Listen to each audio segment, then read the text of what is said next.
नमस्कार मित्रों, हम अपने 68 साल के जीवन के अनुभव के साथ आपको उन चीज़ों को बताना चाहते हैं जिससे आजकल ये मानवता पूरी परेशान है।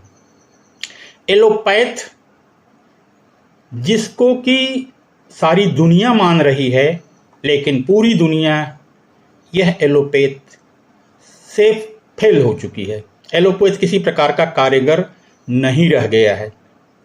जबकि पुराने रोगों में जैसे सर्दी, जुकाम, खांसी, बुखार, कालरा, निमोनिया, फ्लू, चोट मोट, सर्जरी कंप्लीट, एलोपैथ जो है पूरी तरह से सफल रही और हमारी समस्याओं को, इस देह की समस्याओं को दूर करने में पूरी तरह सफल रही। लेकिन पिछले करीब 15-20 सालों से यह एलोपैथ जो आधुनिक बीमारियां आई हैं, या हम कहें कि हम लाए हैं, कोई आई हुई नहीं है, हम लोगों ने लाई है, तो जहां पर एलोपैथ पूरी तरह से फेल है। और जब कारण जब तक हम नहीं जानेंगे कि फेल क्यों है, तब तक उसका निवारण भी नहीं हो पाएगा। फेल कहाँ कहाँ है? शरीर में चर्म रोग हो जाए, सफ़ेद दाग, कोढ़, कैंसर, लकवा, ब्लड शुगर, हाइपरटेंशन या blood pressure, heart attack, thyroid, पथरी। दो जगह पथरी होती है, एक तो किडनी में होती है, दूसरे गाल ब्लैडर में होती है। गंजापन, गठिया, संधिपात, इन समस्याओं में पूरा विश्व और खास करके हम लोग तो भारतीय लोग जूझ रहे हैं। और जब परेशानी होती है तो डॉक्टर के पास जाते हैं। डॉक्टर इतनी महंगी दवाइयाँ और महंगी जांच कराते हैं और रिजल्ट कहीं भी देख लीजिए, रिजल्ट शून्य का शून्य हो जाता है।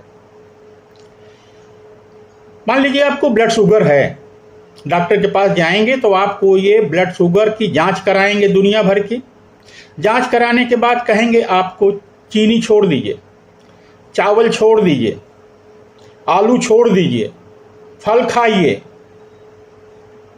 अब उसके बाद की बात करते हैं, हाइपरटेंशन हो जाए, ब्लड प्रेशर हो जाए, हार्ट की समस्याएं आ जाए, इनके पास जाइए तो फिर इनके जलवे और नखरे सुने।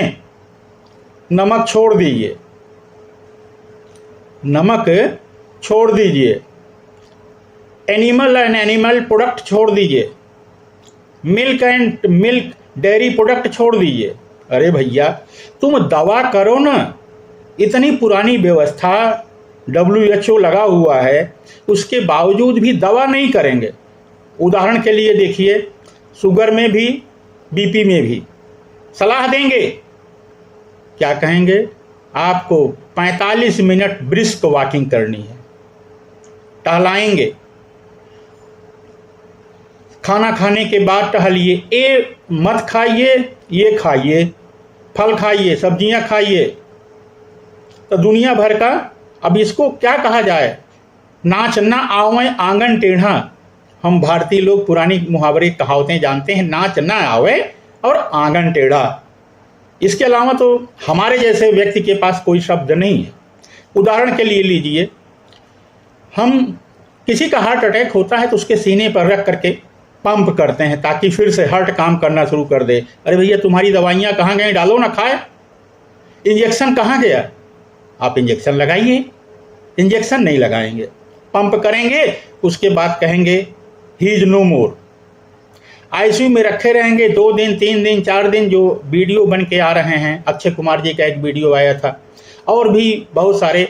मतलब मुर्दे को 3 दिन 4 दिन रखेंगे, आखिरी दम तक आपसे पैसा लेंगे और उसके बाद कहेंगे ही इज नो मोर।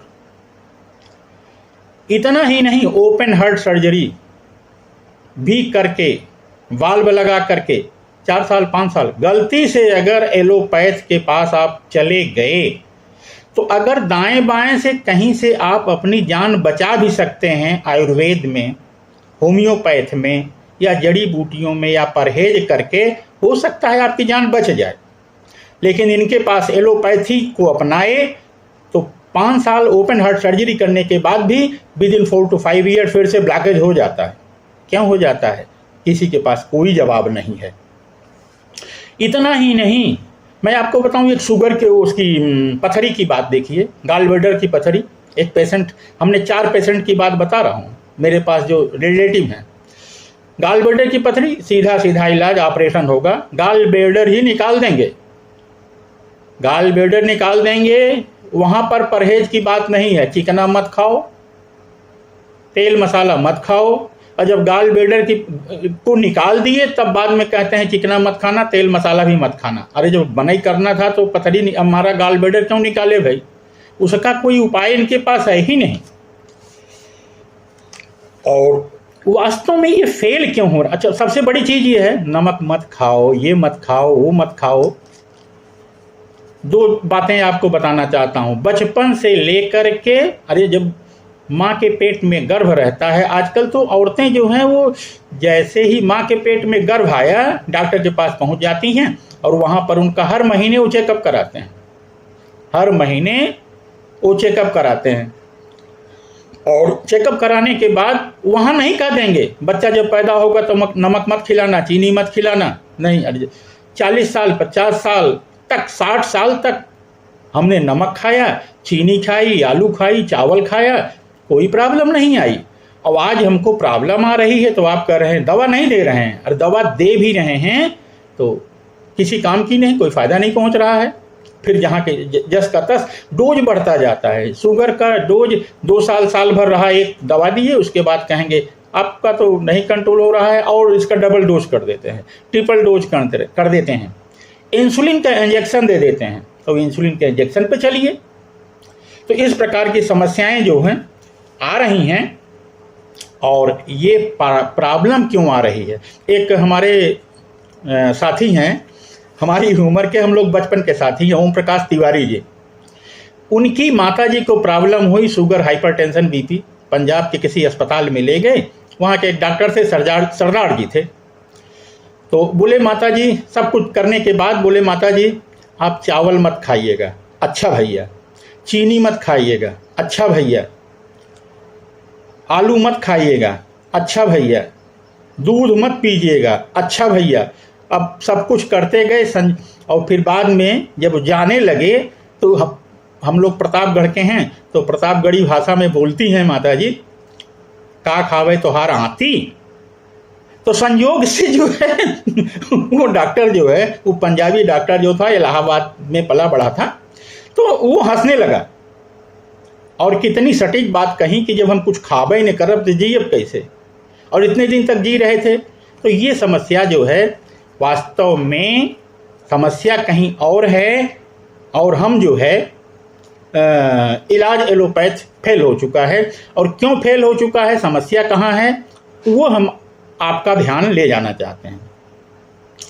देखिए, हमारे शरीर में खास करके 2 जगह, पेट और सीने में 36 मर्म स्थान ऐसे हैं, उनको मर्म बोलते हैं, ऐसे हैं जो तड़ित का काम करते हैं, एक शक्ति प्रदान करते हैं, एक ऊर्जा को पूरे शरीर में संचालित करते हैं। यदि इनको कहीं से आघात लग जाए, आघात 2 प्रकार के, फिजिकल और मेंटल। फिजिकल लग जाए तब भी ये डेड टाइप के हो जाएंगे, मृत प्राय हो जाएंगे। और या मेंटल, कहीं से आपको बुरी खबर मिल जाए जिससे आप अचानक दुखी हो जाएं, या बराबर खबर मिलती रहे, दुखी होते रहें, टेंशन होता रहे, तनाव होता रहे, तो ये डेड प्राय हो जाते हैं। फिर आपके नाड़ी में, चेक में कहीं बुखार नहीं आएगा, कोई प्रॉब्लम नहीं आएगी, बाहर से देखने में आप बिल्कुल ठीक ठाक रहेंगे। धीरे धीरे धीरे धीरे धीरे भीतर से देह खोखली होती जाती है और आपको खाना नहीं अच्छा लगेगा, शरीर कमज़ोर होता जाएगा।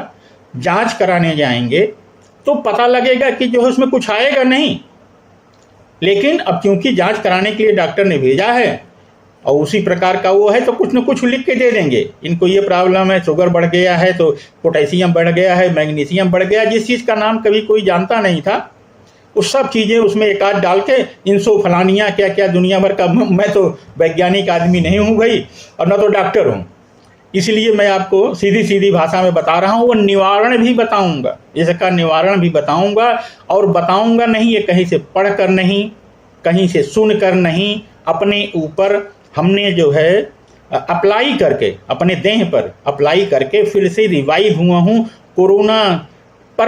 कोरोना के कारण 25 दिन ऑक्सीजन पर रहने के बाद फिर इस शरीर को हमने अध्ययन किया, हमको टाइम मिला 4 महीने 6 महीने का, हमने पूरा अध्ययन किया। अध्ययन करने के बाद तब समझ में आया, उस रास्ते पे चलने के बाद इन सब बीमारियों का मेरे पास जो मेरे पास ज्ञान आया वह यह है कि इसका इलाज संभव है। वास्तव में ये आघात लगता है तो ये मर्म डेड हो जाते हैं, और डेड होने पर भी फिर उसके बाद आपके नाना प्रकार के रोग, जैसे लकवा मार जाना, कहीं इलाज नहीं है, ये उसी कारण से हुआ है।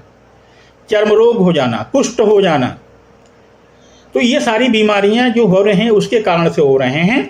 और इसका निवारण जो है वह 3 जगह से है। कारण भी 3 जगह से है, फिर उनका निवारण भी उन्हें तीनों जगह से अटैक करेंगे तब होगा। एलोपैथ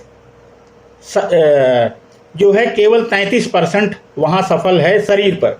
कारण 3 जगह का है। एक तो नैतिक कारण है, हम नैतिक मूल्यों से पूरी तरह हट गए हैं। दूसरा शारीरिक कारण है, जो हम आहार विहार कर रहे हैं, खा पी रहे हैं। और तीसरा मानसिक कारण है। एलोपैथ केवल शारीरिक कारण पर अटैक दवा कर रहा है। जब वो जो मैं आपको बताया था हृदय पर पंप कर रहे हैं, वो मर चुके रहते हैं। कोई भी दवा खिलाइए, कोई भी दवा, अंग्रेजी की कोई दवा, इंग्लिश दवा काम नहीं करेगी। कोई भी इंजेक्शन वहाँ तक पहुँचता ही नहीं है, क्योंकि वो 36 मर्म जो है वो डेड हो चुके हैं। वो क्यों डेड हुए हैं? आघात लगने से, और फिर से वो जिंदा भी हो सकते हैं। वही आघात, उनका जिस कारण से कोई चीज़ पैदा होती है उसी कारण से वो नष्ट भी की जा सकती है। तो कारण नैतिक कारण क्या है? हमें जो है नैतिक में 2 आते हैं। अष्टांग योग में अगर आप जाएं पढ़ें तो यम और नियम। यम का मतलब हमें क्या नहीं करना है। करते तो हम बहुत सारी चीज़ें हैं, बहुत सारी चीज़ें, ऐसा कोई चीज़ नहीं है जो आजकल नहीं कर रहे हों। लेकिन हमें क्या नहीं करना, हम दवाई की बात नहीं करेंगे, कोई दवा की बात नहीं करेंगे। बिना दवा के ही वो फिर से तड़ित हमारे वो डेड सेल, जो 36 मर्म सेल हैं, वो जागृत हो जाएंगे और फिर से ये शरीर रिवाइव हो जाएगी। तो हमें क्या नहीं करना है? क्या नहीं करना है? नंबर 1, झूठ नहीं बोलना है। झूठ यानी सत्य। हिंसा नहीं करनी है, यानी अहिंसक बनना है। चोरी नहीं करनी है, व्यभिचार नहीं करना है, और संचय नहीं करना है। जिसे कहते हैं सत्य, अहिंसा, अस्तेय, ब्रह्मचर्य और अपरिग्रह अष्टांग योग में। तो अभी इसका विस्तार से है। अभी इस वीडियो में हमारे पास समय कम है, आपके पास भी ज़्यादा समय आप दे नहीं पाएंगे। हम केवल उन चीज़ों को बताना चाहते हैं जिससे आप पूरी तरह स्वस्थ रहें, बिना किसी दवा के। कोई दवा की ज़रूरत नहीं होगी। तो क्या नहीं करना है ये आपको बताया। फिर आपको क्या करना है? शौच, स्वच्छ रहना है। स्वच्छ रहना और पवित्र रहना दोनों अलग अलग चीज़ें हैं, इस चीज़ का आप ध्यान रखें। गंगा पवित्र है, स्वच्छ नहीं है। दारू स्वच्छ है, पवित्र नहीं है। अब आप सोच लीजिए गंगा जल और मदिरा में क्या अंतर है। तो आपको शौच करना है, बड़ा विस्तार से बताएंगे शौच क्या होता है, कैसे आप स्वच्छ रह सकते हैं। भीतर स्वच्छता आपको 3 जगह से करनी पड़ेगी। एक तो शरीर के भीतर से, जो आप खा रहे हैं वो पूरी तरह से डस्टबिन साफ होती रहे। कैसे साफ होगी उसके विषय में भी हम जानकारी आपको देंगे। संतोष, स्वाध्याय, स्टडी, तो भाई ज्ञान यही गुरु है। यही ज्ञान, यही स्वाध्याय ही आपको इस भवसागर से पार करने में सक्षम होगी। तप करना है, तप और ईश्वर प्राणिधान। ईश्वर, गॉड, अल्लाह, ये समझ लिए कोई व्यक्ति नहीं है। हम एक लाइन आपको बताना चाहते हैं, थोड़ा सा ध्यान आपको ले जाना चाहते हैं। ईश्वर, गॉड, अल्लाह, भगवान जो भी है, ये ऐसे नहीं गौतम बुद्ध, बौद्ध, ये आपके भीमराव अम्बेडकर और बहुत सारे जो है वो 7-8 लोगों को अच्छा नाम मैं जानता हूँ जो कि कहते थे भगवान है ही नहीं। नहीं हैं, लेकिन ये हैं क्या? कोई व्यक्ति नहीं है, एक नियम है, एक प्राकृतिक नियम है जो बहुत कड़ाई से लागू होता है। वह कर्म का नियम है। प्रकृति में जैसा हम करेंगे वैसा ही फल हमको मिलेगा। यही ईश्वर है, कर्म का सिद्ध। गीता में भगवान श्री कृष्ण यही कहते हैं, कर्म किए जा, कर्मण्येवाधिकारस्ते मा फलेश कदाचन। तो ये कर्म करने का एक नियम है, उसका फल का नियम है कि ऐसा करोगे तो ऐसा हो जाएगा, ऐसा करोगे तो ऐसा हो जाएगा। वही भगवान है, बाकी और कोई भगवान नहीं। इसी को ईश्वर प्राणधानी कहते हैं। और इन नटसेल बहुत जो है एक सूक्ष्म में, साधारण में आपको बता दूं कि जो हमारे मनुष्य के अंदर ये 5 विकार हैं, इन विकारों को कैसहूँ दूर कर ले जाएं, कैसहूँ दूर कर ले जाएं। तो एक क्या कौन कौन जो है कुविचार हैं, दोष कौन कौन हैं? एक तो काम है, क्रोध, लोभ, मोह और अहंकार। अच्छा, आप लोग यही जानते होंगे कि हमारे विचार, हमारे शरीर में ये मन के 5 ही विकार हैं। बहुत कम लोग इसके आगे जानते होंगे। मैं आपको याद दिला दूं, इन 5 के 2-2 पुत्र भी हैं। बहुत मतलब भयंकर भयंकर हैं, भयंकर कह सकते हैं। ये 2 पुत्र जो है बाप से कई गुना आगे हैं। वैसे भी कहा गया है कि बेटा अगर बाप से आगे नहीं गया तो फिर बेटा बेटा नहीं होता। तो आपको बता दें, काम के 2 पुत्र हैं। एक का नाम है आलस्य और दूसरे का नाम है लापरवाह। जो कामी पुरुष होगा वो आलसी जरूर होगा और केयरलेस, लापरवाह होगा। ये 2 पुत्र हैं। अब आप सोच लीजिए, आलस्य ही मनुष्य का सबसे बड़ा दुश्मन होता है। क्रोध, क्रोध के भी 2 बड़े पुत्र हैं। एक तो दृष्टि दोषी होते हैं। क्रोधी व्यक्ति जो है दूसरों में दोष देखता है, अपना दोष नहीं देखता। इसी को कहते हैं ना, सुपोवा चलनिया कहा सुपोवा से तोहरे अंदर छेद बा। चलनिया कहा सुपोवा से तोहरे भीतर छेद बा। तो ये जो क्रोधी व्यक्ति होता है दूसरों को दोष देखता है। और दूसरा इसके पुत्र है, ये बदला लेने की भावना रखता है। ये 2 पुत्र हैं, दृष्टि दोषी और बदला, रिवेंज। तीसरा दोष है लोभ। लोभ अपने आप में ही एक बहुत बड़ी चीज है, लेकिन इसके भी 2 पुत्र बड़े खतरनाक, महान वीर योद्धा हैं।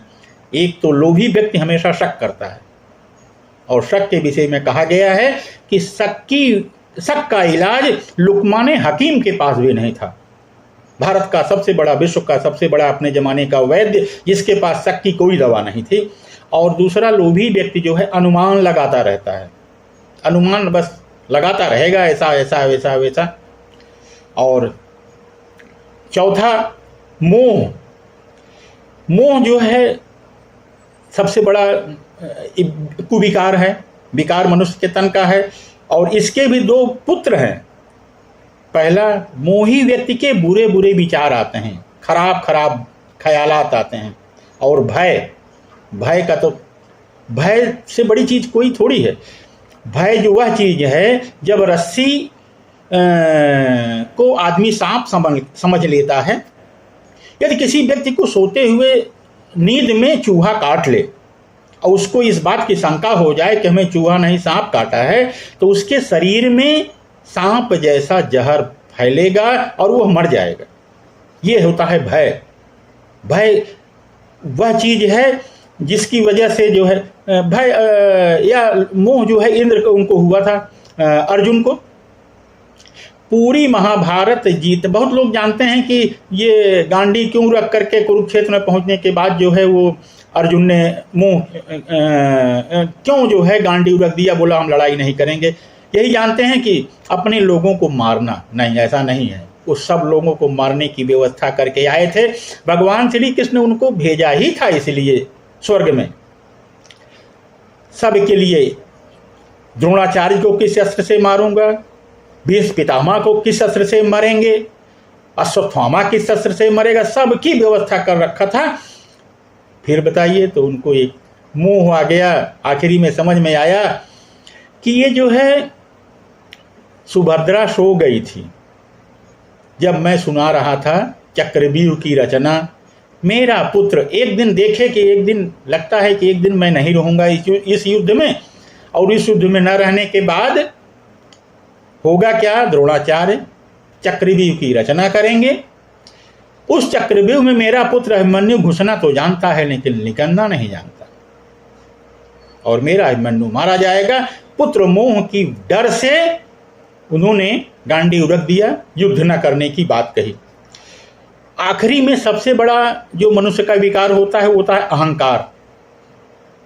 अहम, किसी के सामने सर नहीं झुकता, अरे मैं, उन्होंने मुझे ऐसा कह दिया। लेकिन अहंकार तो अपने आप जो है सो है ही, एक बहुत बड़ी चीज है। इसके दो पुत्र हैं। सबसे बड़ा पुत्र है तनाव, टेंशन।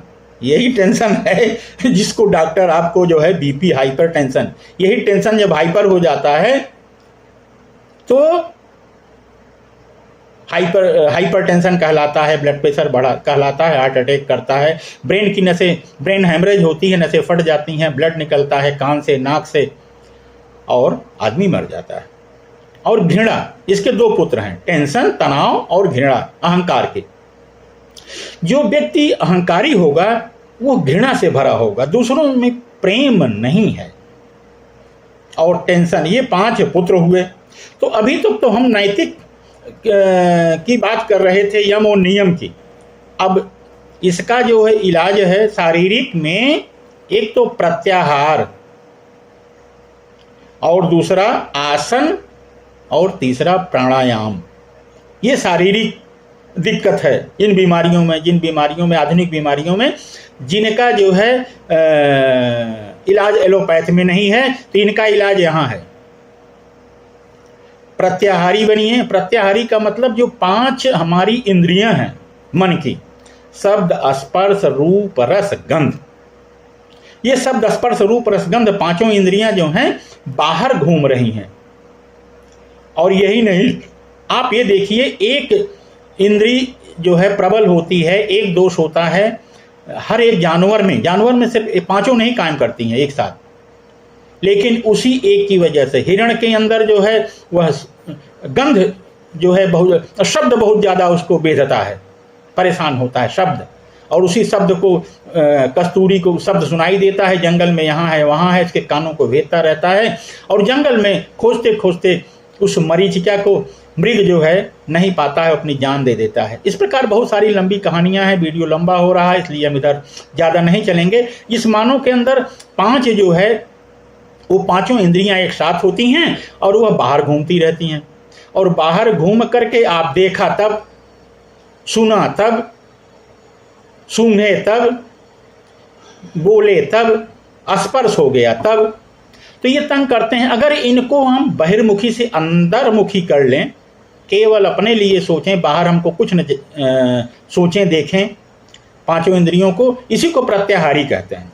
और आसन आप जानते हैं, योग में योग व्यायाम आसन, तो आसन करने से और प्राणायाम करने से, आसन और प्राणायाम जो है यही प्राणवायु है, यही आसन, उन करने से जो 36 मर्म हमारे शरीर के डेड हो चुके हैं वो फिर से तुरंत जिंदा हो जाएंगे, तुरंत। और तीसरा कारण है इन बीमारियों को पैदा होने पे मानसिक। तो मानसिक, उन बीमारियों को मानसिक कारण, जैसे टेंशन की बात कही, डॉक्टर कहते हैं सोचिए मत, दुखी मत होइए। तो इसके 3 अंग हैं मानसिक के, ध्यान, धारणा और समाधि। तो अष्टांग योग के 8 अंग यानी अष्टांग योग में यदि हम जाएं, उनके विस्तार में पढ़ें, जानें, समझें और उसके हिसाब से चलें। अगले वीडियो में एक एक कर मैं आपको विस्तार से बताऊंगा। और एक चीज़ और बता दें, ये जो मैंने कहा बिना दवाइयों को के आप 100 साल से ज़्यादा स्वस्थ रह सकते हैं बिना किसी पर निर्भर हुए, तो इतना आसान नहीं है। इसमें भी मैं न तो नास्तिक हूँ और न आस्तिक हूँ, लेकिन इतना आपको ज़रूर आपका ध्यान ले जाना चाहता हूँ कि यदि आपके पास कुछ संस्कार होंगे पूर्व जन्मों के, पूर्व जन्म में विश्वास करता भी हूँ नहीं भी करता हूँ, लेकिन यदि आपका भला होना होगा, आप खुद सोचें, यदि आपका भला होना होगा तो उस समय आपको अच्छे लोगों की बात अच्छी लगेगी और बुरे लोगों की बात बुरी लगेगी। यदि आपका बुरा होना होगा, यदि आपका बुरा होना होगा तो बुरे लोगों की बात अच्छी लगेगी और अच्छे लोगों की बात बुरी लगेगी, खराब लगेगी, ध्यान नहीं देंगे। एक चीज़। दूसरी चीज़, जब आपको कहीं से अच्छी बात मिल ही गई, मैं ये नहीं कह रहा हूँ कि मैं जो कह रहा हूँ वही अच्छा है, आप अध्ययन करें, देखें, समझें, ज्ञान ही आपको सही मार्ग बताएगा। हमारे कहने से आप जो है उस पर समझ करके ध्यान दें, पढ़ेंगे तब आपके समझ में आएगा। और हमारी भी बातें या किसी भी संत महात्मा की बातें आपको प्यास होगी, ललक होगी। जरा देखा जाए, ये 68 साल का बुढ़ा जो बोल रहा है, बकवास कर रहा है, एलोपैथ को चैलेंज कर रहा है, इसको जरा पढ़ने में क्या दिक्कत है, सुनने में क्या करना है, और जरा इसको अपना लेने में क्या हर्जा है। एक छोटा सा उदाहरण दे करके मैं अपनी वाणी को विराम दूंगा। शौच की बात हमने कही थी, यम में क्या करना है। तो शौच में आप जो खा रहे हैं अंदर से साफ हो जाए, तो जो खा रहे हैं सवेरे जाते हैं फ्रेश होने के लिए, फ्रेश शब्द, वाह, मैं जरा फ्रेश होके आता हूँ। तो फ्रेश होने के लिए कितने लोग ऐसे हैं जो उनको फ्रेश होने के लिए समय बीड़ी चाहिए, सिगरेट चाहिए, खैनी चाहिए, चाय चाहिए, और टॉयलेट में जाएंगे तो आधा घंटा फ्रेश होंगे, वहीं पे बैठ के यार विराम करेंगे। खाया है 1.5 किलो 24 घंटे में, पिछले 24 घंटे में, और बाहर निकलेगा 100 ग्राम, बाकी सब उसी आपके अतड़ियों में जमा रहेगा। अब जब कोई चीज़ जमा रहेगा तो उसमें मल आपका पूरा बाहर निकला नहीं, पेट सफा ही नहीं हुआ, तो फ्रेश कहाँ से हुए? चले आएंगे मुँह लटकाए हुए। बाहर से कितना नहा धो लीजिए, बाहर से कितना भी नहा धो लीजिए, कोई फ़ायदा नहीं होगा।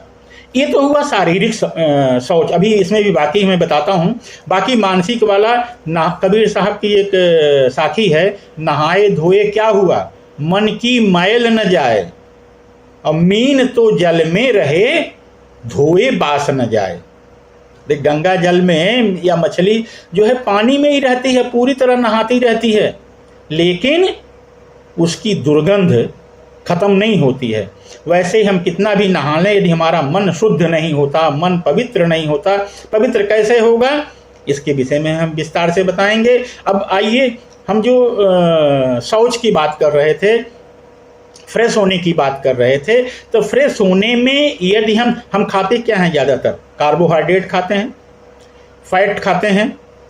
फाइबर युक्त चीज़ें जब हमारे भोजन में नहीं रहेंगी तो शुद्ध सुबह फ्रेश नहीं हो पाएंगे, टॉयलेट नहीं जा पाएंगे। और फाइबर युक्त भोजन में देखिए अन्न 3 प्रकार के होते हैं। मैं आपको इस शौच में ही बता रहा हूँ, बाकी तो काफ़ी बहुत सारी चीज़ें हैं बताने के लिए, समझने के लिए। अन्न 3 प्रकार के हैं, एक तो है पॉजिटिव, दूसरा है नेगेटिव, तीसरा है न्यूट्रल। अब नेगेटिव से आते हैं। नेगेटिव अनाज 2 हैं, गेहूं और ये धान का चावल। इसका ग्लाइसेमिक लोड 80 है। ग्लाइसेमिक लोड गूगल पे खोज लीजिए, ग्लाइसेमिक लोड 80 है। ये 100 बीमारी लेके आते हैं। आलू भी है, उसका भी ग्लाइसेमिक लोड 80 है।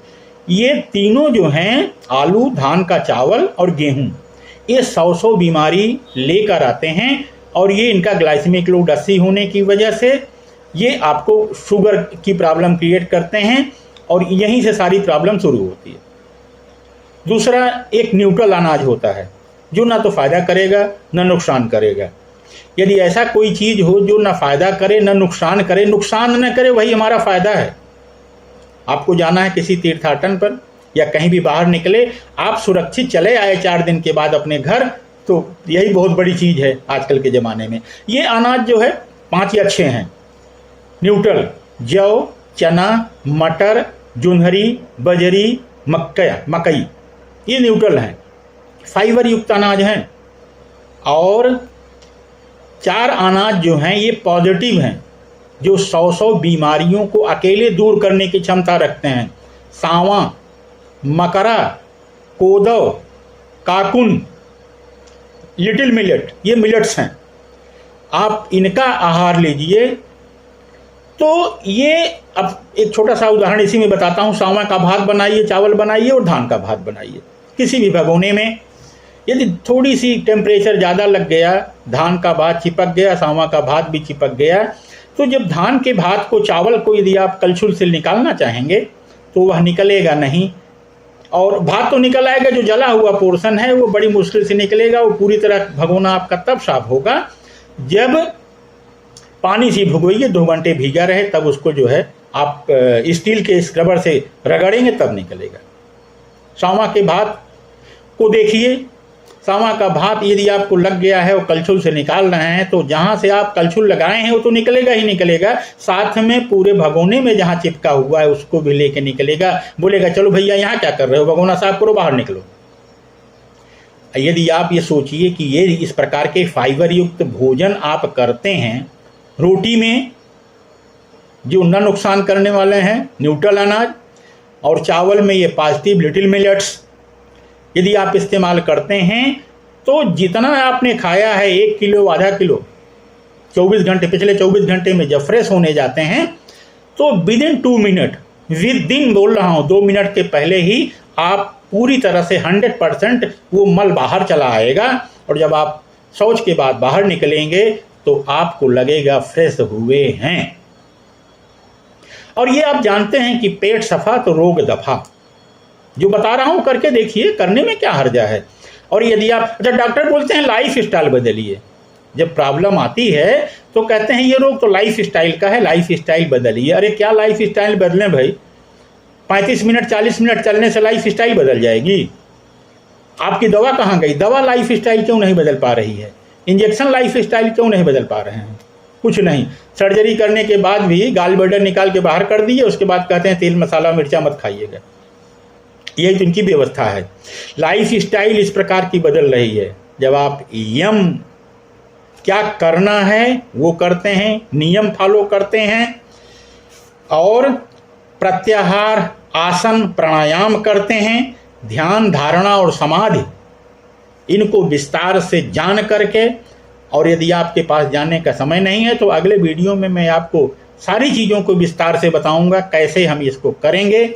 और ये जो काम, क्रोध, लोभ, मोह, अहंकार के ये 2 पुत्र, यानी ये 10 लोग हैं, 10 ये इनके 5 के पुत्र और 5 ये, 10 5 15 लोग हैं।